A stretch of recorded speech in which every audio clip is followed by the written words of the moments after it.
Hi, Nadia. Good morning to you, and good Morning. afternoon and night to everyone from all across the time zones joining in. Firstly, wanting to wish everybody a happy the first day of 16 days of activism on against the end of on the end. Sorry, against violence against women, which starts today, 25th, and it ends on the 10th of December, which is also International Human Rights Day. So a little bit about the history of 16 days activism and why we, together with with the support of Nadia, we're doing this event is it's just to continue the organizing that was started back in 1991 and even earlier, when activists under the umbrella of the Women's Global Leadership Institute in 1991 decided to create these 16 days where all over the world we could come together, we could organize, and in each of the places where we are organizing, we can change laws and push for um, heightened awareness and around sexual and gender-based violence. And interestingly, it's so important that sexual harassment has now come to be defined as a form of gender-based violence. And it was so not, we just take it for granted that it is, but it was never always the case.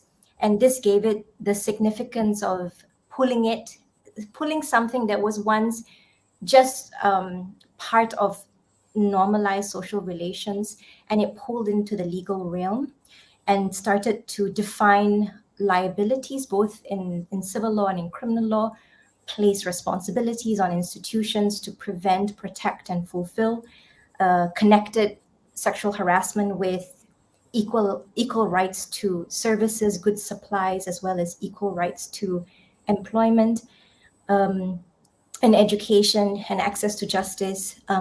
These are all spaces, public spaces, where sexual harassment has been used as a tool um, to discriminate against women, but also other marginalized communities.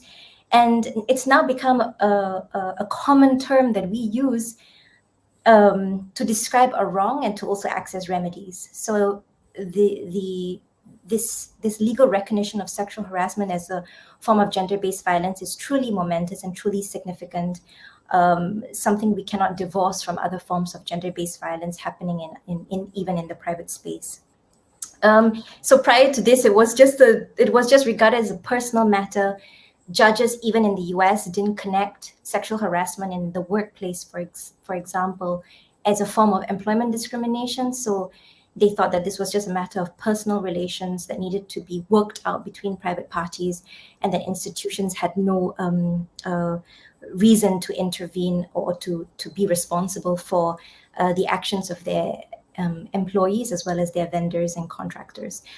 So discrimination is a specialized language, and it needs to be used in specialized ways in order to elevate the significance, the legal significance of what was previously normal acts to something of the level of crime or and also civil tort. And so that's why we really couldn't escape bringing the topic of sexual harassment in today's discussion. And of course, then here with us, we had to bring in Nadia, who is from Singapore. She's a lawyer from Singapore, but she has or she's in the process of putting in her belt multiple missions to practice in several jurisdictions. I believe, Nadia, you're also studying for your New York bar now Yes, yes. as well. So, so we have Nadia here, and she's maintaining practice with August Law Corporation, as well as Branch Austin McCormick. August Law is in Singapore, and Branch Austin McCormick is in London.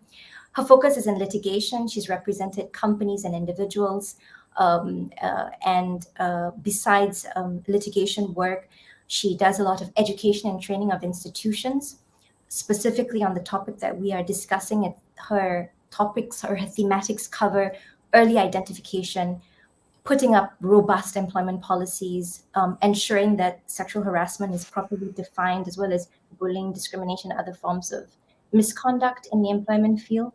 establishing internal inquiry processes, ensuring the processes are fair and impartial, and investigating allegations, balancing the rights of the accused person and victims in these processes, and also facilitating whistleblowing complaints in policy. So, besides this, she works with law enforcement authorities often to ensure that crimes don't go unpunished. And out of her work, she's been able to get protection orders for survivors, not just in the workplace, but also in family disputes, family violence cases. She's represented not just women and girls, but also LGBTQI persons.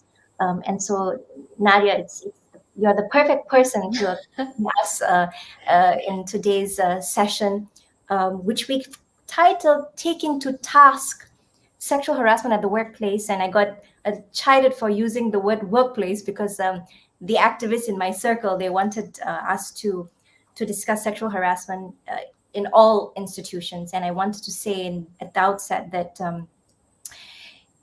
all of the principles that you'll be discussing, all the tips and strategies would apply in any form of institution. Exactly. Yeah.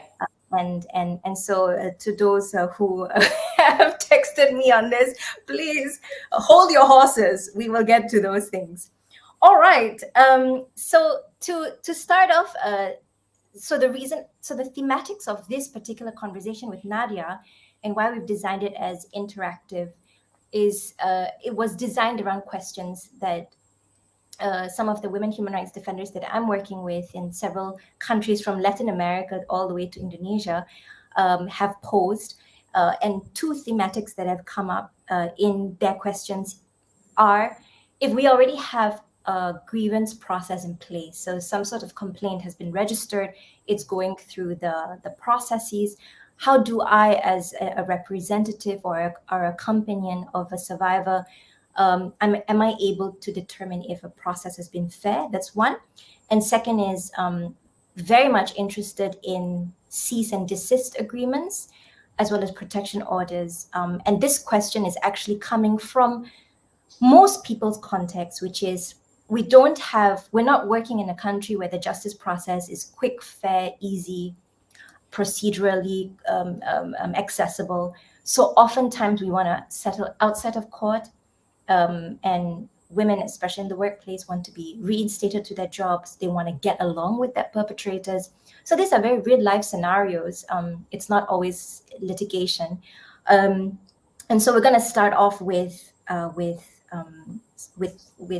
first question. The first thematic is, we have a case of sexual harassment. It's ongoing in the process. We have inklings that parts of the process haven't been done well. Survivor or client is not happy.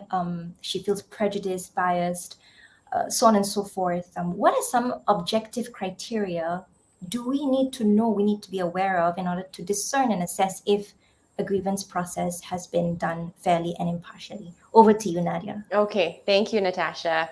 Okay, before I go into a set of criteria to determine if a grievance process is fair, let's first take a step back, right? We ask ourselves, what is the purpose of a grievance process? Okay, the main purpose obviously is to ascertain the truth of an allegation. If there's an allegation made that somebody in the office or the institution has been sexually harassed, what do we want to find out through this process? Is that allegation true? Mm-hmm. The other purpose is to provide a safe working environment for employees to raise their concerns without fear of a reprisal or retaliation. The third purpose of a grievance process is to allow the company to state its objection or its intolerance to unlawful practices or illegal practices or the things which it finds completely unacceptable. Okay, so with this in mind, let's now go on to the overarching principles to determine whether a grievance process is fair or not. I'm first going to just throw out big words, which I will then explain, okay? So things that you should look out for, broad overarching principles, things like rules of natural justice, a right to be heard, impartiality, fairness in the process, adequate notice to present one's case, not prejudging the process, okay? So let me go into detail. Let's start first with rules of natural justice. Basically, this means is the both parties should have a right to protect, not just the accuser, but the accused person. Okay? This means the right to respond to an allegation that is made. Implicit in this right, obviously, is the right to be informed of an allegation. Now, it may seem very natural or very obvious to you and me that an accused person should be informed, but you would be surprised by the number of occasions that an accused person has no idea about the complaint, or a complaint is given to him or her in drips and drabs, right, in very piecemeal fashion. So that's something to be avoided, because if I don't know the nature of the allegation against me fully, I would not be in a position to be able to deal with the allegation. Okay? The second important thing is the person hearing or conducting the grievance meeting or the hearing should not be in a position which may suggest bias. Worse, if this person conducting the hearing forms part of the complaint or the allegation. Okay? If it is possible, now it may not be in every institution or organization, but if it is possible, the person who is tasked to investigate, meaning gather evidence, fact find, speak to witnesses, speak to the complainant, speak to the accused person, that person or that persons should not be the decision maker. And why do I say this? Is because in the process of fact finding, gathering evidence, you may form preliminary opinions which may then taint your decision. So all that evidence should be handed over to a completely impartial, unbiased party to then look with a pair of fresh eyes and make a decision. If it's possible. Sometimes it is not, and that's completely fine. Make sure the grievance process is known to both parties. Now, this can be very obvious. You have a beautiful, sound grievance process, but nobody knows about it. It's kept very nicely in the HR's drawer, in her file. Nobody knows about it. It's completely useless if the parties don't know it exists, if they don't know how to access it, right? Or worse, if it is known only to one party. So only one party knows it exists. Only one party knows the stages. The other party has no idea what's going on. Okay? Adequate notice must be given to both parties to present their cases. Now, what is adequate will depend on various things. One is the nature of the complaint. Some complaints can be dealt with very quickly. Sometimes it's just a matter of a misunderstanding, words misspoken, and that you may not need so much time to deal with an allegation like that. The accused person may only require 2 to 3 working days to deal with that allegation or to submit their case. But allegations which are complex, where there are witnesses, you have to make sure that both parties are given adequate notice. You have to inform them well in advance if there's a disciplinary hearing to be fixed. That is part of a fair grievance process. And again, this goes without saying, the timelines for both parties must be the same, the accused person and the accused. The accused person should not be given 1 working day, whereas the accuser is given 5 working days to prepare her case, right? So fairness in the notice to be given. In some cases, a companion or an advocate or friend should be allowed to attend a grievance hearing. Okay, it doesn't have to be a solicitor. In fact, many organizations do not want their employees to be bringing a lawyer to the hearing. Okay, and that's fine. But you should have the opportunity to bring a companion or somebody else, a colleague, for instance. And if that is a right given in the grievance process, that colleague or that companion or the advocate should be given time off his or her duties. And again, there should be no risk of a reprisal against that colleague who attends. That colleague's role will really just be to take notes, to provide for emotional support to the person attending the hearing. And this goes both ways, no? Yes, this goes both ways. Yeah. Okay. Also, a grievance process should not have any risk of prejudgment, right? If there are telltale signs that the outcome is prejudged or is going to be known in advance, then you know this is definitely not a fair grievance process. Investigation should be conducted without undue delay. The grievance process should include a right for both persons to be informed of the outcome of the investigation. Again, we think this is obvious, but sometimes one party is informed, the other party is not informed, or both parties are not told. So they have no idea what the investigations have led to, what is the outcome of the investigation. And lastly, a good grievance process should include a right of appeal. I will go into that a bit later. It may not need to include multiple levels of appeal, but it should at least include one level of appeal. If a person is not satisfied with the outcome, or if they feel that certain stages have not been conducted fairly, investigations have not been conducted fairly, or something was not taken into account in reaching the decision, there should be one level of appeal higher to review the matter. Okay. Yes, thank you for that overview. You covered the key points of the right of response to ensure no bias in process in the separation of the investigation team or the review team with the adjudicating team.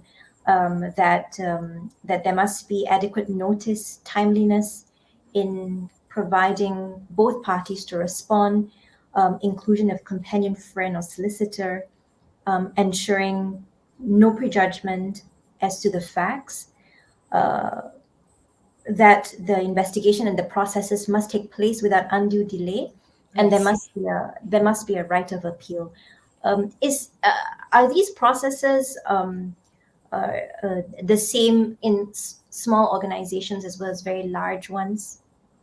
Yes, it should be. It should be. I know sometimes there may not be the same level of resource or manpower, right? Which is why I mentioned with respect to appeals, it may not be possible within a small organization to have 3 or 4 levels of appeal, right? There may just be 2 persons who are in charge of the whole thing, in which case you may just have 1 level of appeal. But by and large, these principles should be adhered to in any kind of organization. If you wanted me to tell you which are the most important, I would say perhaps the persons conducting the investigation, or the one who reaches the outcome of the investigation, that person should be unbiased, should be impartial. That is extremely important. And the right of both accuser and the accused person to know of the processes, to know of the different stages of the grievance handling process.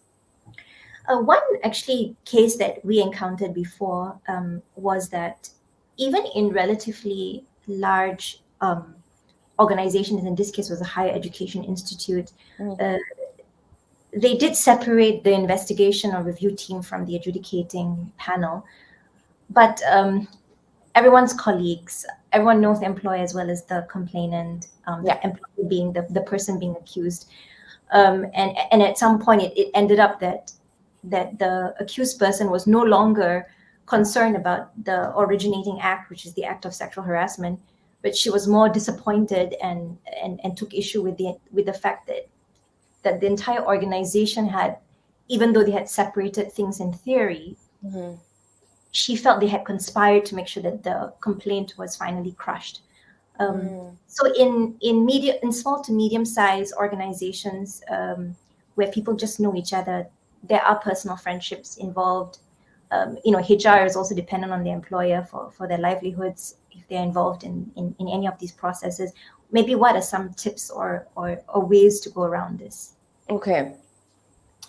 One thing that can be done, if really you believe that there's no possibility of pure fairness or impartiality within the organization because people know one another, there's bias in every level from HR all the way to CEO or whatever it is, you could push for the appointment of an ombudsman, right? An ombudsman is a third party who has no links with the company, who is not beholden to any particular person within the organization.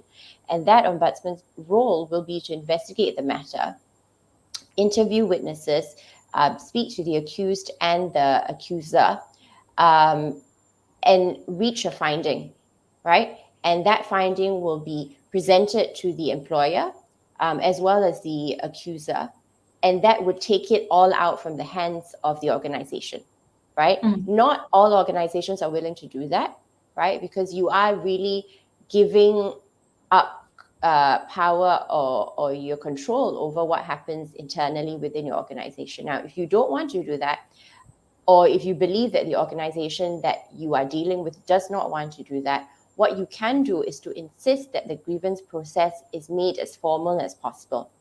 If I have one tip to give to people listening here, is to ensure the entire process from start to finish is formal. Now, what do I mean by formal? Everything should be documented.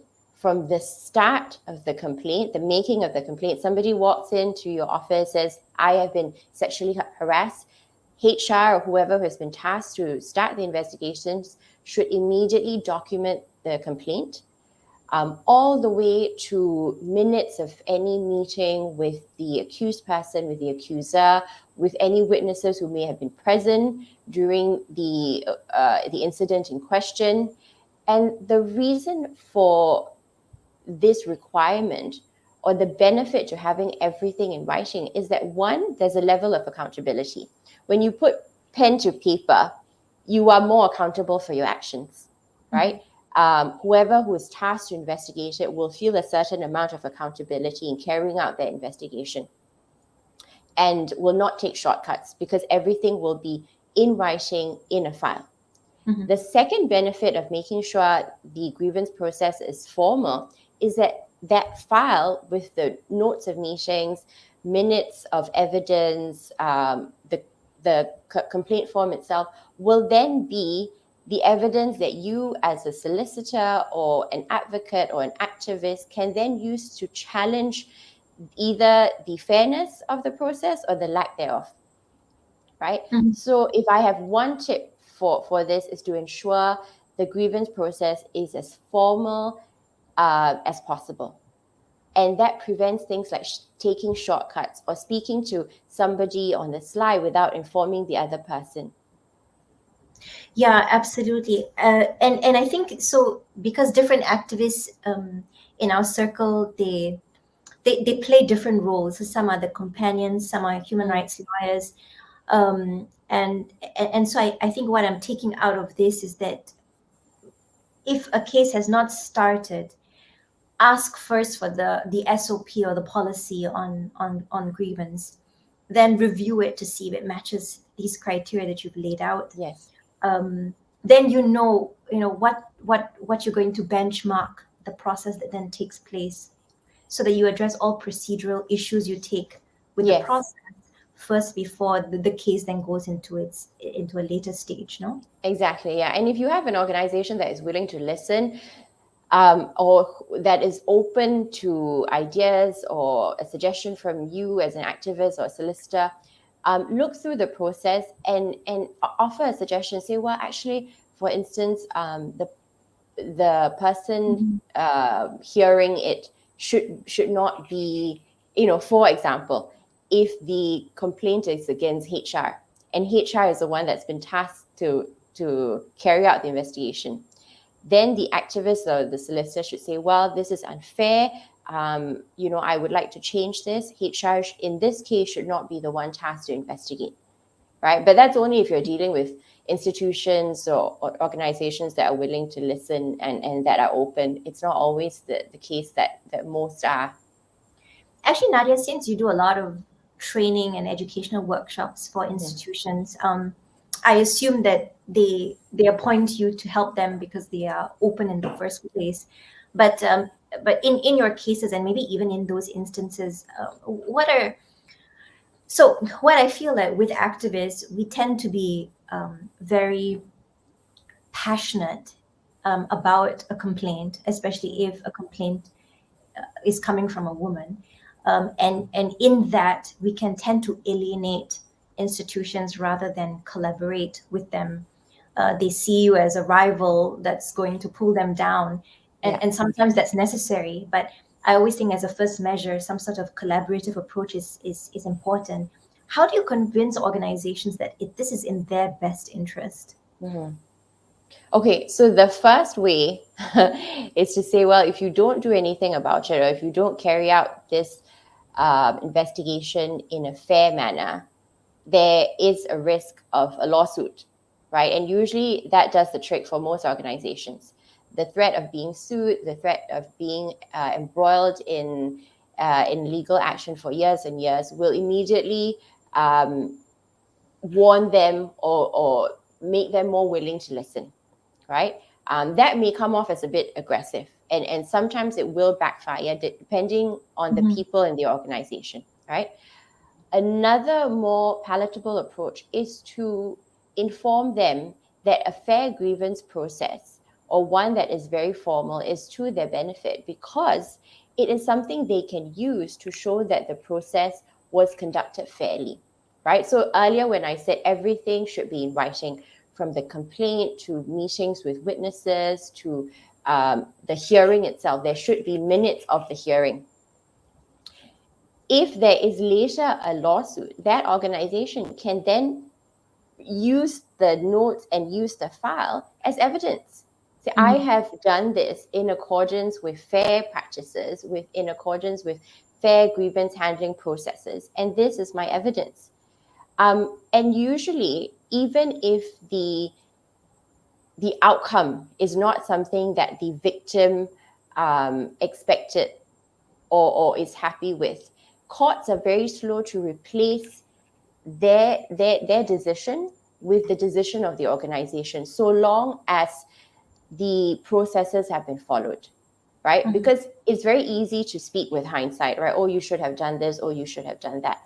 So courts will generally not interfere with a decision that has been reached within an organization, unless, of course, it's so inherently contradictory to the facts that were before the organization, right? Or what had happened, right? So, for example, if you have 3 witnesses who said that they saw Mr. X harass Sarah, right? But the findings, and this is all in writing, you have these 3 witnesses confirm they saw it, but the organization at the end of the day felt that there was no evidence of this and Sarah had not been sexually harassed by X, then only in those very rare cases will a court step in and say, well, the evidence does not match the outcome, right? Or the findings do not match the outcome, right? So that would be what I would tell an organization that may be hesitant in carrying out a fair grievance process. Yeah, and I think to that, for activists taking on organizations for failing to prevent, failing to institute protection measures, or failing to institute investigative procedures, the lack of evidence, or the lack of the formality, the paperwork, the statements in itself is a very important point Yes. for bringing up a case of accountability. Yes, because you don't know what happened. So it could go either way, right? So it would be to an organization's benefit to document everything. So they can show, I did this, I did that. I made sure that both parties had a right to present their case. I gave them 5 working days each. If you comply with it, then really there should be no reason for you to shy away from a fair grievance process or procedure. Nadia, does that answer then the question of have we covered all grounds as to what our risk of abuse or potential risk in a process from further marginalization of any party in the process, or are there further grounds? Yeah, I mean, the more formal the process is, the more it resembles a trial, right? The better it will be. Now, I know, having said that that's not always possible in an organization. And when I say the more it resembles a trial, I don't mean in terms of rules of evidence, because that will not always be needed or advisable, in fact. For example, rules of hearsay, you may not want to strictly adhere to that for an internal grievance hearing. Right? But as far as possible, if a grievance process resembles a trial, then you are closer to a fair outcome. Thank you, Nadia. I wanted to move on to a next point on staying with grievance procedures. Yeah. and the criteria of fairness and impartiality. Do you have any examples of when you've been able to pick out when any of these criteria just fell short and what the conclusions were? Okay, so I can tell you about this Irish High Court case, right? I believe it was 2020.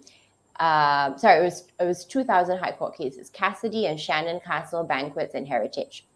The accused person was the supervisor of the victim, okay? Apparently, he had made 2 instances of unwanted sexual advances against her. The organization, the employer, carried out investigations, and they came to a conclusion that there was sexual misconduct on his part. His employment was terminated due to gross misconduct. This supervisor took the matter to the Irish High Court, and the Irish High Court reviewed the process, the grievance process, and found that it was lacking or that it was flawed. Now, I'll tell you how it reached that conclusion.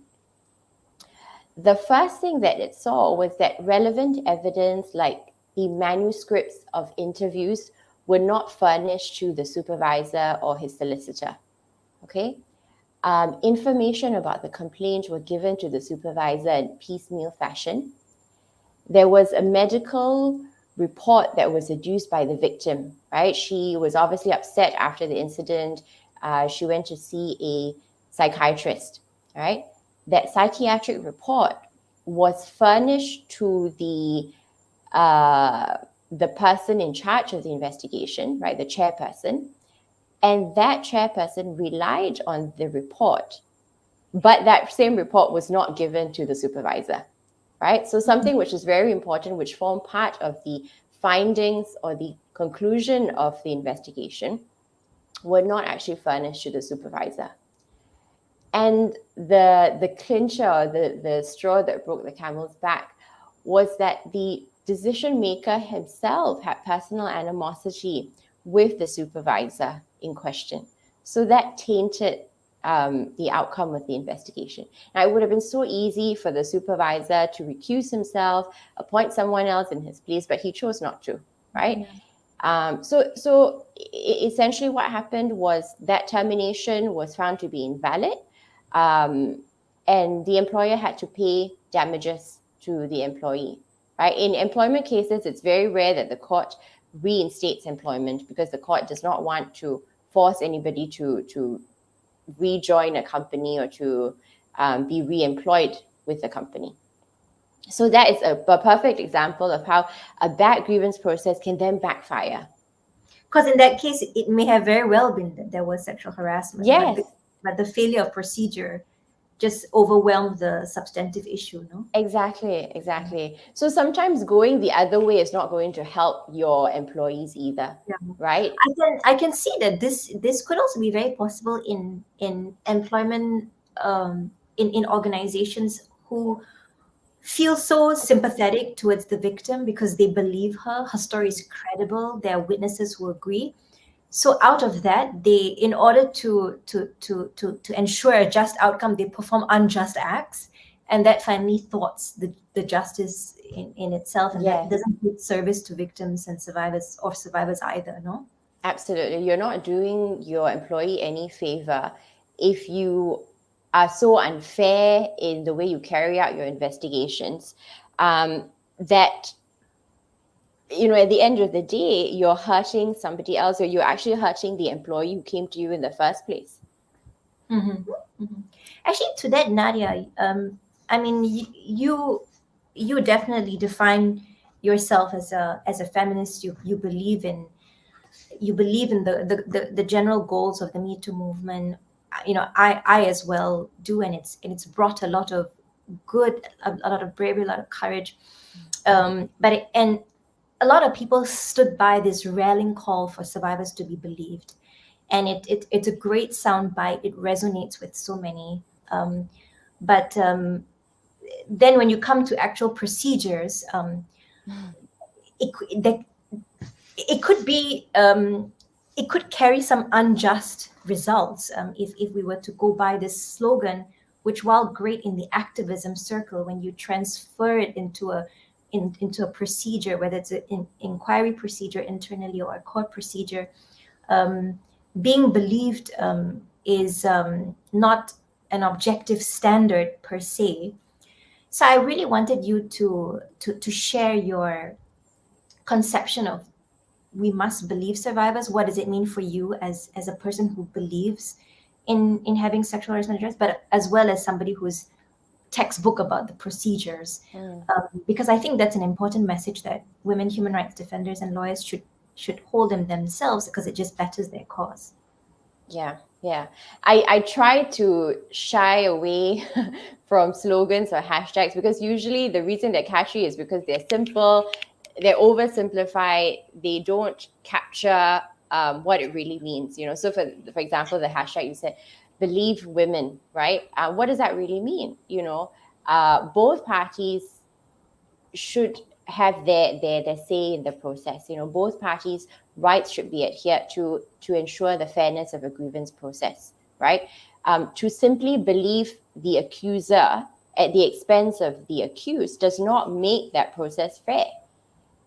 In fact, like the Irish High Court case that I mentioned earlier, it seemed like there was more weight or more opportunity for the victim to be heard, and ultimately that came back to hurt her, right? Because her perpetrator was found to, it's not that he was found to be innocent, because the Irish High Court made it very clear that it wasn't making a finding as to the merit of the claim, but rather the process itself. So I'm a believer of the fairness of the process to both parties. And I think if you do carry it out fairly, that is where you're fair to the accuser and to the accused person. What I would like to say is, if for activists or lawyers who may want a resource, I would suggest they go to ACAS. ACAS stands for Advisory, Conciliation and Arbitration Service, right? They are an independent public body in England whose role is to improve workplace relationships, right? So there is a code of practice, and this is the minimum that an employer should follow for handling grievances. The failure to follow is not grounds for a lawsuit, but rather if the case goes before the employment tribunal, the employment tribunal may find that the practices are not fair if they do not follow the minimum code of practice. Okay, in fact, after this talk now, I can share the link to the ACAS code of practice. Yeah, absolutely. We'll put it in the description below. And to activists who are in countries that don't have these standard guidelines, I mean, it could be a point of advocacy for these guidelines, whether to be informally applied in organizations and companies, or something that the government recommends, and you can adapt through consultations. So thank you, Nadia, for that. I think that would be really helpful to have a standard to start with when it comes to a fair and impartial grievance process. I also wanted to add something to the slogan, we must believe women. I mean, we agree, it can be quite damaging, because cases are decided based on facts and not based on the gender of a person being the complainant. And we forget men and boys are also victims of all kinds of sexual offenses. So I think the main important point behind the slogan is actually a call for, as you say, non-bias. So when one looks at facts, you look at the facts as it is, and not decorate it with harmful stereotypes of how a woman should or should not be, or how a male victim should or should not be, or the perpetrator. And so I think that maybe we can change the slogan to not to believe all women, but stop relying on stereotypes and go by the facts. Because I think at the end of the day, our cause becomes stronger when we have a command over the facts, and we can communicate it objectively, and that we are not using sound bites to further a cause, but looking at the facts of each and every case, because they will tend to differ from one to the other. Yes, yes. Not everything is black and white. Yeah. Yes, and sometimes hashtags like these tend to alienate organizations because it implicit in the hashtag believe women. I don't know, maybe it's just me, but it could be disbelieve men. Yeah. Is that the opposite then? And no organization is going to stand behind that kind of a slogan. So I always say let's not include any slogan or any hashtag when you implement a grievance process because it really doesn't do justice to both parties, not even the victim. Yeah. So in conclusion, slogans are great for campaigns. When it comes to grievance processes, look at these guidelines that Nadia will share with you in the description below. I'm going to move on to our next thematic that I wanted to address. And then we'll go on to questions. People have left 3 questions beforehand, Sure. and I will also show up those questions. Regarding protection measures, so this question on protection orders and cease and desist measures, which I hope you can also then define for us, comes from a context whereby women defenders are often working with cases. Client or survivor don't want to go to court. They don't want to have an antagonizing relationship with their perpetrator. They have to survive the system.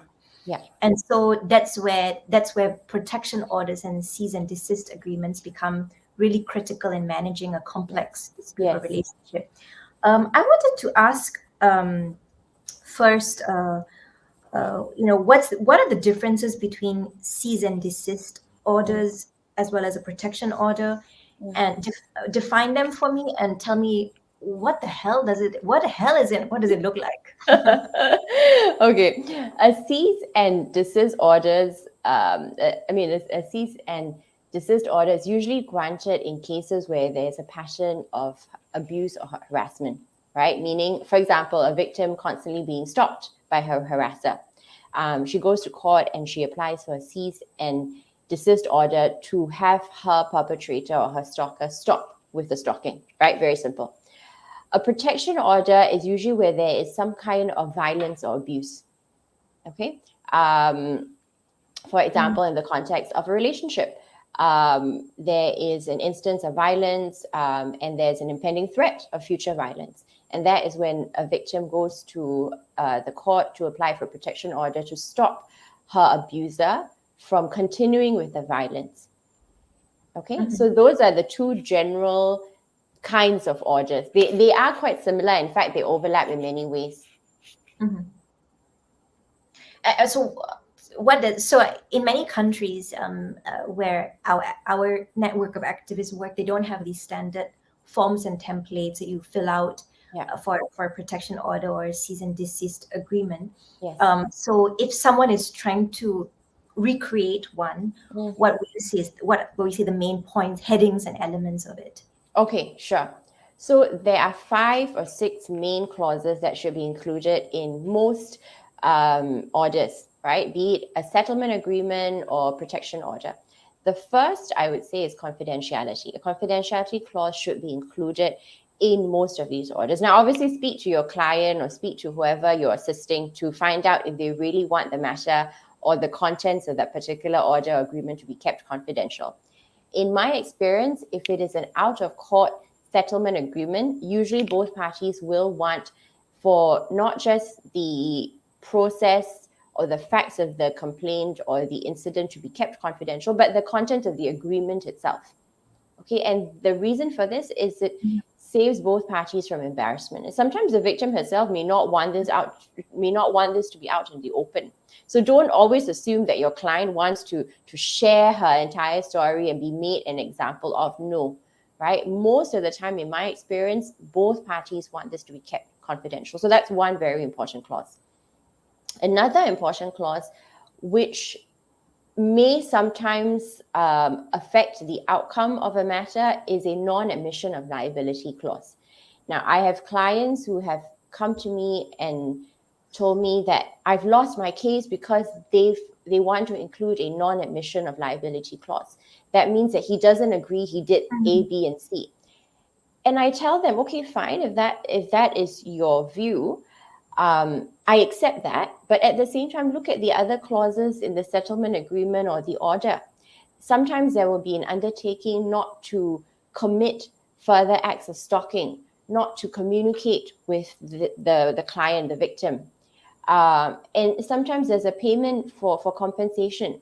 So don't be so caught up with one clause, the non-admission of liability clause, that you lose sight of all the other clauses that actually implicitly show there was such an incident, there was abuse or harassment, and these are the clauses which the perpetrator has agreed to include, right? So there is an implicit admission. So that's another thing. Admission, but explicitly the perpetrators saying, I don't Yes, admit. yes, I just don't admit. But that's something that every lawyer will tell their client to, right? Don't admit, but agree to all the other things. Agree to pay her a certain amount as compensation. Agree that you will not communicate with her. Agree that you will not go to her workplace. Agree that you will not speak to her family members, right? That is the implicit admission. That is what is more important to your client, right? Because that is when you know the perpetrator will stop stalking her or abusing her or harassing her. Okay. How do you how do you convince whether it's the perpetrator, the opposing counsel, his companion, to enter into such an agreement? Like, what's in it for the perpetrator? A legal suit, right? So most of the time, it's if you don't agree to it, then I will sue you because I have evidence of your harassment. I have, for example, if it's in the context of a workplace, and if it's the context of workplace, sometimes you sue the employer themselves. If they had noticed that there was harassment going on internally and they failed to do anything, it would be to their benefit to enter into such a settlement agreement, because that is where it ends. That's where the legal suit ends. So that's how you. The evidence is weak, so she doesn't. Rather, the complainant doesn't have bargaining power because the evidence is weak. Then how would one address that? Even if the evidence is weak, it would still be in the interest of the organization to enter into a settlement agreement, because bad press would arise from taking it further, from taking it to trial, right? In many countries, stories like that are scandalous, they're juicy, they're interesting. So the last thing an organization should want is that kind of bad press, right? Mm-hmm. So that's something I would say, fine, if you believe my evidence is weak and you believe I would lose at trial, that's okay. But I will make sure I have my day in court, and I will make sure that everybody hears about the internal practices and going on within the organization. So in this, you're also saying that there are separate agreements you sign with the employer, who will have different set of responsibilities and obligations, and then a different agreement with the perpetrator. Yes, this is assuming that your defendants are the employer, right, for failure to provide a safe working environment, as well as the perpetrator, who is an employee of the organization. So you may want to sign two separate agreements with both parties. Okay. So this would be a great opportunity for you if you want to make change. If you believe that there are things going on within the organization, you could say, well, in exchange for my agreement to stop the proceedings, I want these changes to be implemented. And the main change you can propose is the creation of a fair grievance process, the implementation of changes to the existing grievance stages or process. Before I move to the next clause, such agreements can take place pre-grievance process, during grievance, or after grievance process, sometime after the grievance process. Yes, usually they will take place after a grievance process has been initiated and you realize that there is a flaw in the grievance process itself, right? Because that is why you then start an action in court, because you're not happy with how it was conducted internally. Mm-hmm. Very good. Okay, so first, confidentiality, clause 1, clause 2, non-admission of liability. Third? Okay. The third one, which not many people have heard of, is a non-disparagement clause. And this is something to protect both parties, right? But mostly the accuser, the victim. If she believes or he believes after the incident in question that there will be bad mouthing, there will be remarks made against her that would affect her career or that would affect her reputation, then you include such a clause to make sure both parties shall not make disparaging remarks against the other, right? And it can be a very simple one. I'll just read out what I have here. During the term of employment and thereafter, the defendant agrees it shall not make any disparaging remarks that would be reasonably construed as disparaging, either directly or in any other form, right? And you can obviously tweak this clause, right? If you believe that this is going to be made at the office, for example, or the workplace environment, and that's going to affect her reputation with her colleagues, that's going to affect her chances of a promotion, include that clause, right? Be specific to say that would affect her chances of a promotion or that would affect her reputation in the organization, right? So that protects the victim after the incident. And it also, if it is a clause that is drafted to apply both ways, it will also help to protect the accused person himself. So in fact, that's a way in which an advocate could sell the clause to the other party by saying it goes both ways. Yes, correct. She won't talk bad about you, you won't talk bad about her. Right? Great. The other clause that should be included is a full and final settlement clause. What that means is basically you wrap this case up very neatly. Both of you have entered into either an order, a consent order, or a settlement agreement, right? This clause, this full and final settlement clause, will make sure that the victim or the other party will not then start another suit in criminal court or will not start another suit in civil court about the same facts, right? In relation to the same subject matter, because that's the last thing you want. You put in so much effort, you make sure this case is wrapped up neatly, but there may be other existing cases in criminal courts, for instance. So this clause will endeavor or will have both parties agree that they will either discontinue any existing legal suits that have to do with the same subject matter, or they agree not to commence any other suit in relation to this matter. Okay. Great. And the last clause I would say is the default clause. What happens if these clauses above the undertakings are breached? You should include consequences for breaches. For example, in the event clause A, B, and C are breached, party A shall be able to seek damages. Party A shall be able to apply for an injunction. Party A will have a right to make a criminal complaint against party B, right? You could even ask for punitive damages. So the reason for a default clause is the reason for this is that it gives it teeth, right? It tells the perpetrator, if you breach it and you continue to harass me, there will be there will be some consequences. Okay. How do the content of the clauses for default differ between an agreement between complainant and employer versus complainant and perpetrator?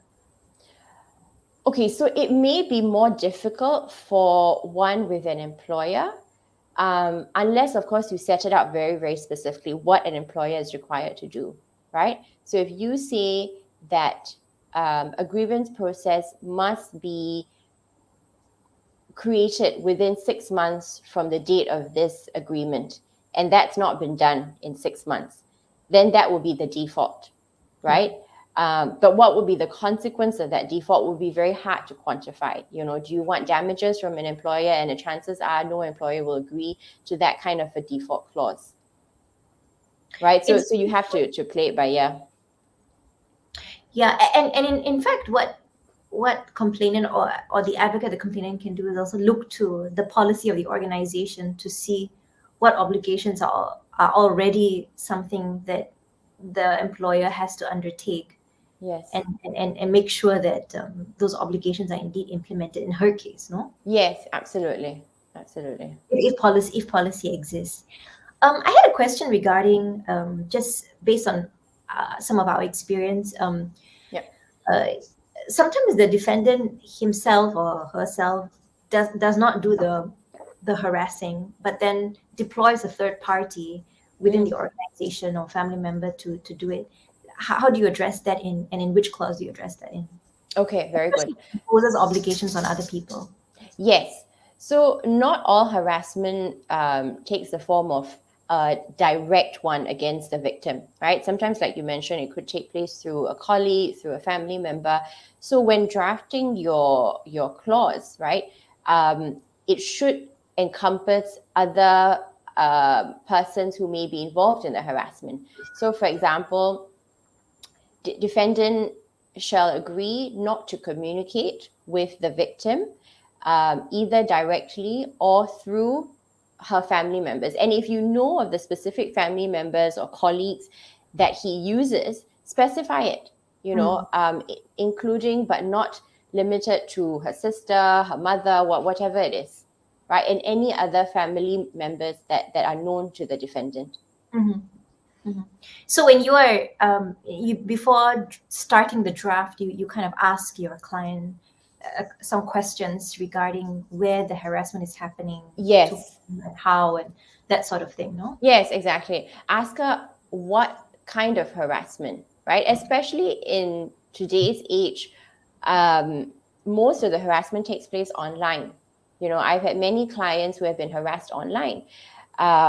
They would receive threats on Facebook, threats on social media, and so that should be included in your clauses, right? The defendant shall not harass the victim on social media. There shall be no communication whatsoever directly and on social media. Mm-hmm. Right? Okay. Thank you for that. Did we cover all 6 clauses? Well, actually, there's one. Okay, and this one depends on the organization itself. Now, sometimes not all victims want to leave an organization after the incident in question. Most of them, in fact, love their jobs and they want to want to ensure that they are able to keep their jobs, right? Obviously, the thing that they want to stop is the harassment. But what if the harasser is an immediate supervisor to the victim? What can you do about that whilst allowing the victim to keep her job? And I had a case a few years ago involving a teacher working in an international school in Singapore. And unfortunately, the harasser in her case was a principal. And his duties involved interacting with her, walking around campus, supervising staff, right? Sorry, I don't know why I did that. Supervising, I mean, that was what he was supervising staff and students, right? So we managed to reach an out-of-court agreement, right? But then the question was how to ensure that she wasn't harassed in the context of a work environment where there would be multiple opportunities for him to approach her in class on the pretext of wanting to speak to her.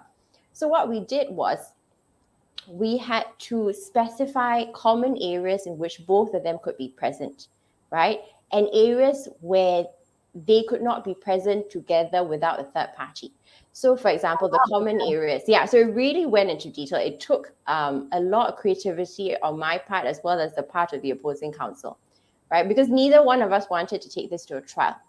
So that required thinking out of the box. So common areas were specified in our agreement. Common areas included the teacher's room, the canteen, for instance. And personal areas were her desk in the teacher's room, and that he should not approach her desk or be 100 yards within her desk, right? So these are things that you may need to consider. You may need to ask your client, and it worked out to some extent. They were able to carry on with the help of this agreement, right? Mm-hmm.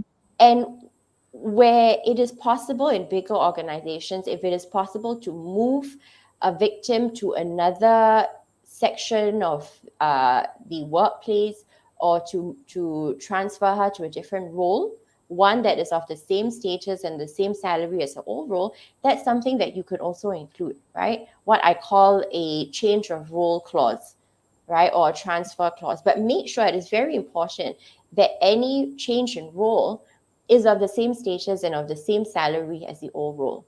Because if you change her role or change his role to one that is lower, that may be seen as a reprisal or a retaliation, and that's the last thing you want, right? Basically, you're telling the victim, oh, because you've done this, now you sit this other space and we slash your salary by half, for instance. Yeah. You know? Yeah, So yeah. that can be done. Actually, something I picked up there was I don't know if people know this much, but it's often the case that when you are acting as a solicitor of a complainant, you're often working in tandem and not in opposition to your opposing counsel. No, you're always trying to work out a solution and finding some sort of common interest there. No. Yes, absolutely. Yeah. It depends on your opposing counsel as well. But in my experience, I've had very positive experiences. Both of us want to make the agreement work. And not all agreements will be able to anticipate everything. Like, for example, the incident that I just mentioned with the teacher.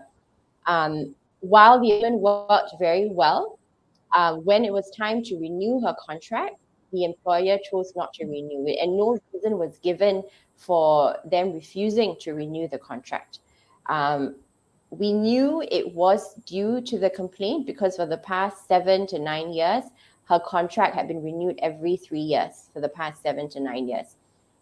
So we knew it was because of the complaint that she made, but we had no evidence to show for this. So sometimes as lawyers or as activists, you cannot anticipate every outcome, or you cannot, even if you anticipate it, there's not much that can be done. I think that's a good lesson. Yeah. I think that's a great lesson. But if I may still find ways, had there been several other instances of that could be reasonably construed as reprisal, then perhaps you could have lined up an argument.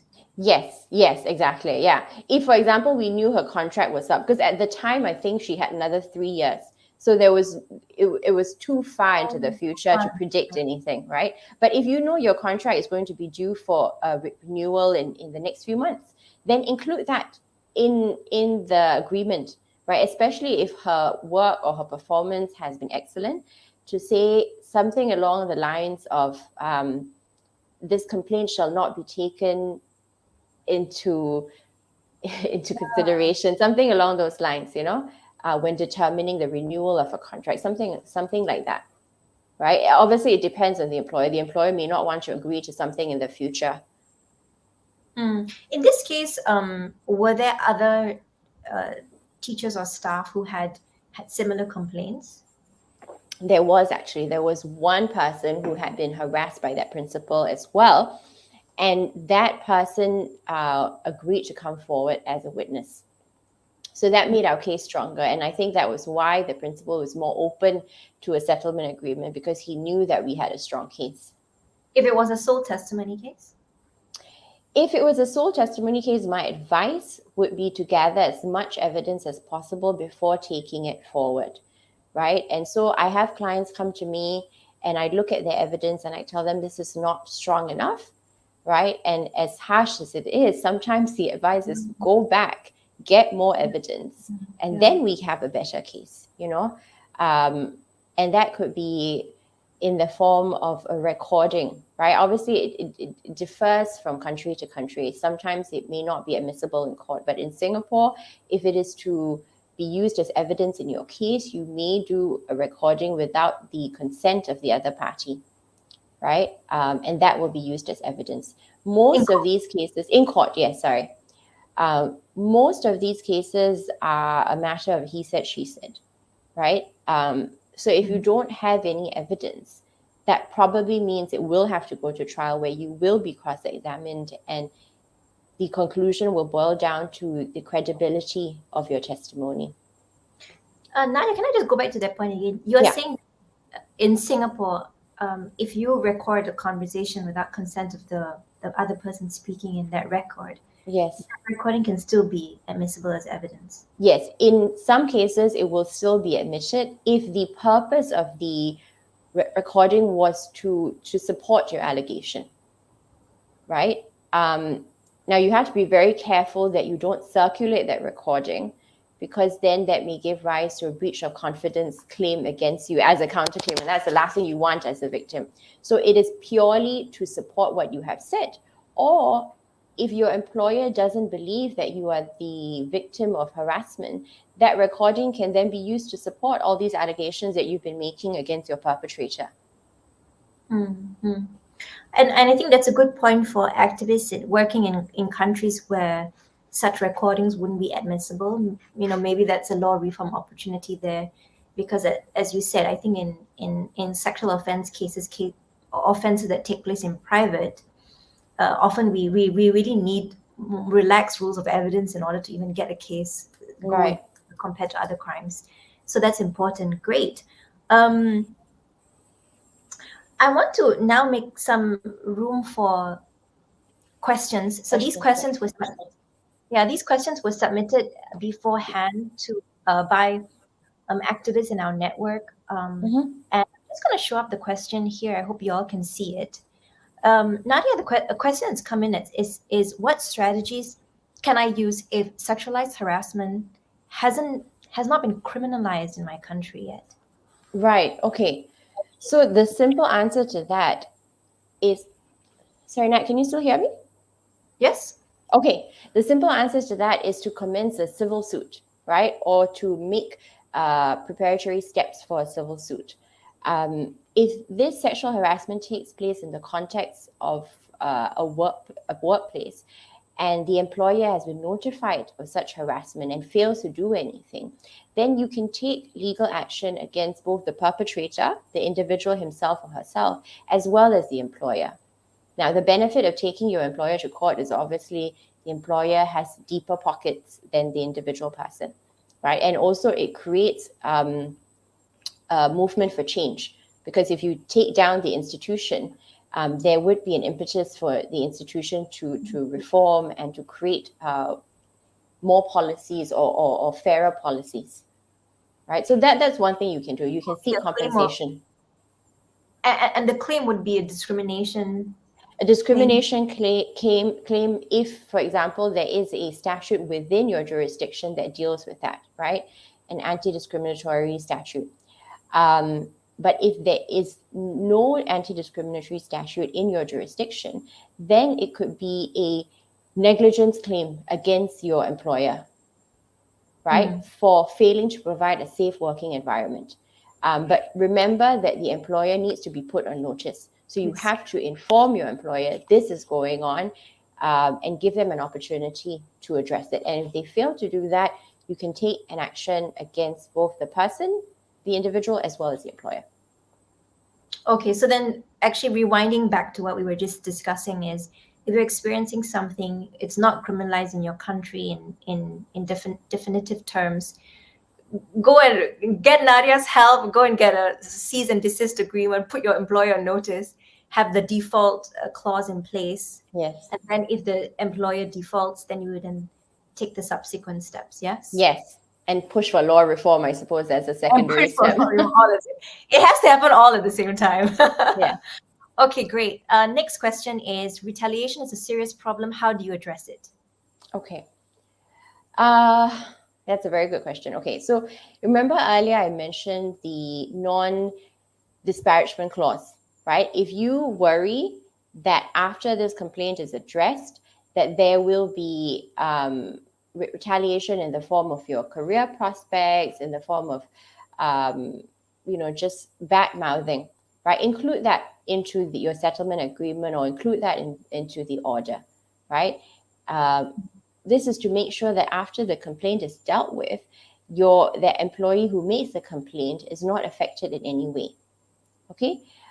In addition to a grievance process, or in addition to a grievance policy, I would also encourage activists or lawyers to push for a whistleblowing policy. Right? We didn't really have time to touch to go into that, but really that would be very helpful, because when you blow the whistle against persons within an organization, the last thing you want is a reprisal or retaliation, right? So push for that if you can. A whistleblowing policy that accompanies the grievance policy. Particularly because the whistleblowing policy is designed stop retaliation. Yes, exactly. The whistleblowing policy typically deals with unlawful practices or wrongdoing within an organization, right? But a failure to comply with that can then be triggered using the grievance process itself. Mm-hmm. And in the case where retaliation, I mean, imagine if they slash tires or hurt a pet, or made threats to children of the complainant, then Yes. that could amount to a criminal offense. That evidence would then have to be preserved in order for. Yes, absolutely. Yes, yes. So make sure you gather, you preserve that evidence so that that could be used to commence a criminal complaint. Nadia, quick question regarding whistleblower policy. So one of the questions that often comes up in our discussion circles is, how does one in policy make a distinction between bona fide complaints versus complaints that are done for malicious reasons or for ill intentions? Then that a whistleblower policy would then protect that person by default, which then can result in unjust results. So Yeah. how do you navigate that situation? How do you navigate that? Well, you just look at the intention of the person who makes a complaint, right? Malice would be an important part of that aspect, right? If your intention in making the complaint is to spite the accused person or the person you're making the complaint against, right? Or if you intend to achieve some kind of unwanted outcome, then those makers of claims, of such claims, should also be punished. So what I would suggest is, in a grievance process, make sure the consequences are not merely for the harassers. Obviously, you should state consequences for the harassers. If it is minor misconduct, for instance, you may want to begin with a verbal warning, right? And then there can be an escalation of punishment in terms of a written warning. And in the event of a repeat in this kind of offensive conduct, you then jump to basically termination of employment, right? That there should also be a separate set of consequences for makers of malicious claims, right? That they could similarly face termination of employment. But I want to make it very clear that just because a claim has been found to be lacking in merit doesn't make it a malicious claim. So the word malice is very important in this, right?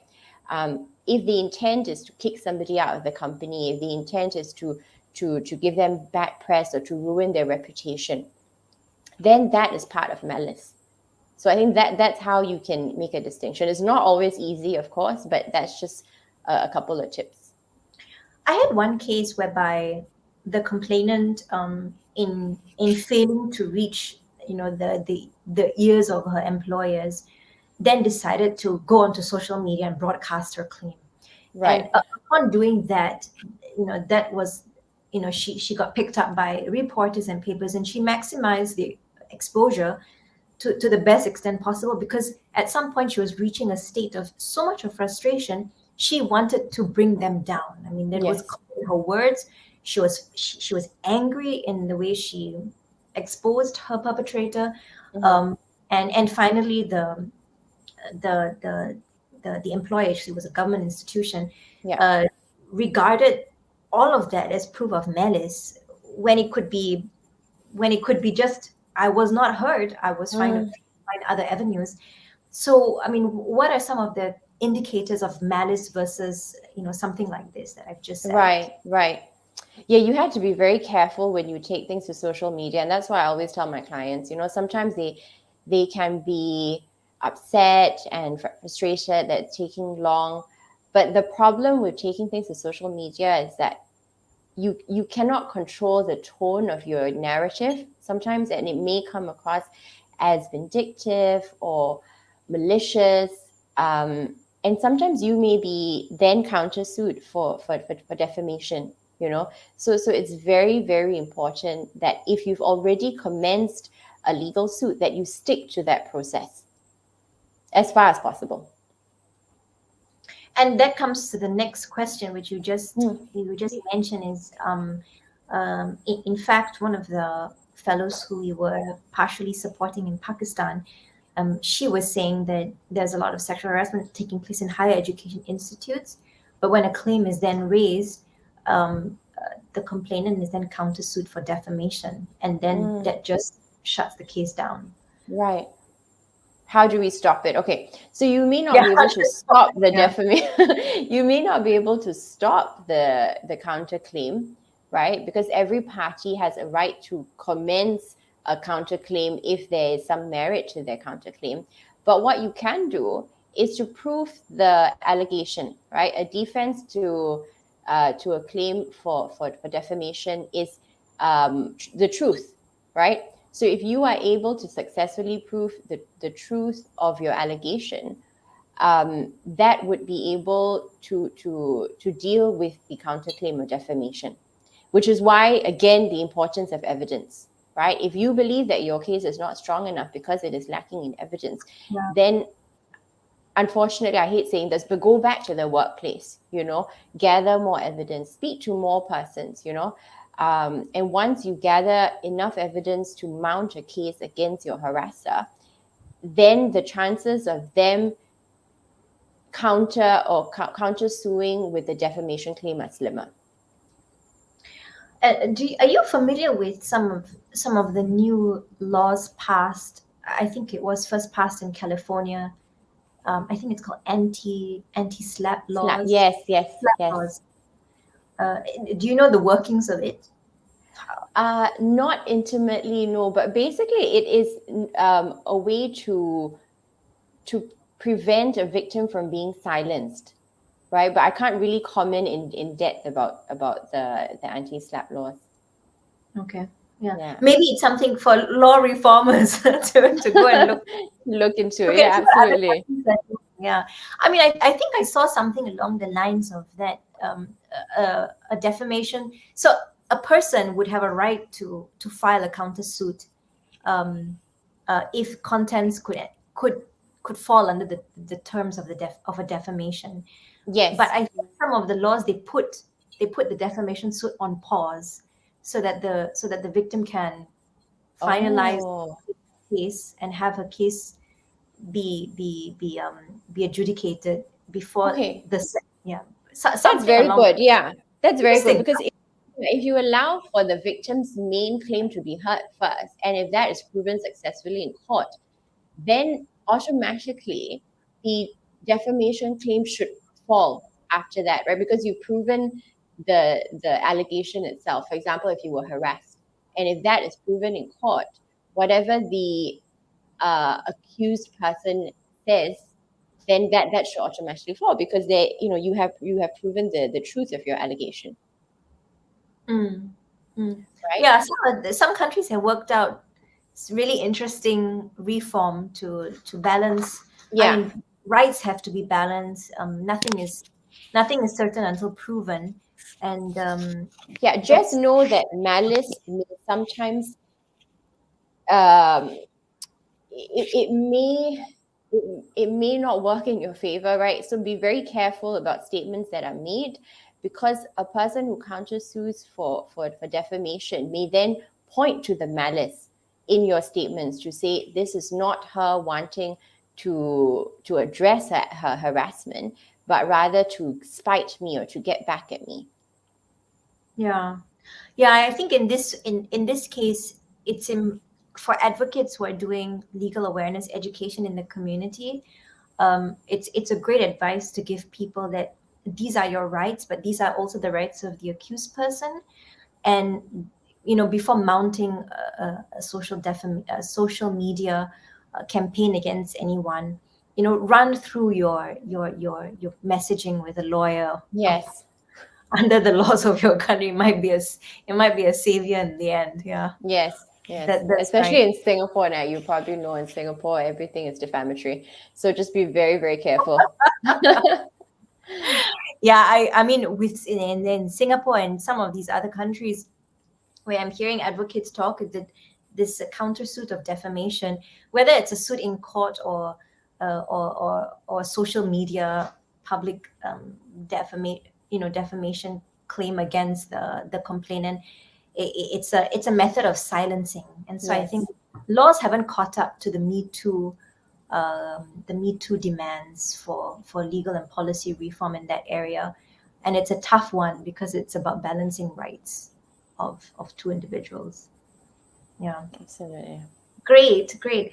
Well, Nadia, I'm very sure that amongst activists in our network, they would be so happy to be able to access some of the templates or materials that you have, and as well, if they have specific case scenarios and they want specific advice and conversation, I think we could also do a one-on-one or a group roundtable sometime in the future, without it being live and um, without pressuring you to say yes. But it's all for the cause, right?